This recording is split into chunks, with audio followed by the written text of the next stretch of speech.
berontak, saling curiga gitu, udah capek gitu. Bernegara elegan sedikit, statement lah, jadi negarawan lah. Jangan jadi pedagang, ada cuan, ada untung segala macam gitu ya. Ya lu untung, gua kagak gitu ya, apalagi rakyat gitu ya. Udah asetnya hilang, tanah air kita hilang, diambil barangnya, kita cuma dapat pajak gitu. Buktinya kita tetap dipajakin tuh. Terus apa? Dari apa untungnya gitu ya? Terangin aja, ini untungnya segini. Kalau kita yang tahu adalah aset kita hilang, nikel kita gone, digantikan dengan apa gitu. Jangan sampai anak cucu kita bilang, Eyang, dulu Indonesia menghasil nikel ya? Nikelnya di mana ya?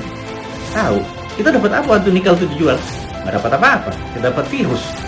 Hal itu kan susah kalau kita dijawab sama cucu cicit kita bertanya hal-hal seperti begitu gitu. Jadi kita tanya balik, produk-produk alam itu sumber daya alam. Kalau kita percaya MMT, Modern Monetary Theory, maka sumber daya alam itu bukan sebagai alat komoditi atau alat dagang, tetapi sebagai alat tawar.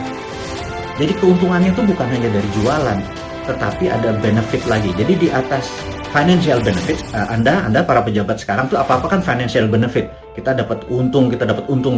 Selalu untung dan cuan gitu ya. Cara bernegara segitu kesannya kayak anak TK gitu ya. Karena kalau cara bernegara di atas keuntungan materi itu ada namanya humanitarian benefit, keuntungan atas nama kemanusiaan. Terus ada namanya nasionalis, keuntungan untuk negara gitu ya. Bukan hanya keuntungan sekedar dari pajak, dari dagang, dari selisih jual beli gitu ya. Tapi humanitarian, atas kemanusiaannya. Anak cucu kita masih benefit gitu ya.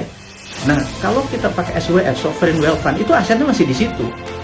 Nikel kita masih di situ. Nah, kita mendapatkan funding dari situ untuk membangun sektor yang lain. Jadi, dana yang masuk itu untuk membangun apa? Kok kita masih ngutang? Saya bingung sekali, BUMN rugi, kita masih ngutang, aset kita hilang. Kami ini gelisah. Kami ini ingin menjadi negara berdaulat dan kami ingin terbukalah. Karena kalian tidak berbicara selama PPKM ini, ya sudahlah. Kami aja lah yang muda-muda ini, yang punya ide new mind ini yang berbicara. Oposisi juga nggak bicara juga. Kalaupun mereka bicara juga nggak ada solusinya. Beda kalau new mind itu selain berbicara, mengkritik, ada solusi-solusinya. Itulah membuktikan bahwa kita ini NKRI garis lucu. Bukan garis lurus lagi gitu. Di atas lurus itu lucu gitu ya. Karena semuanya jadi seru, jadi lucu, jadi fun gitu.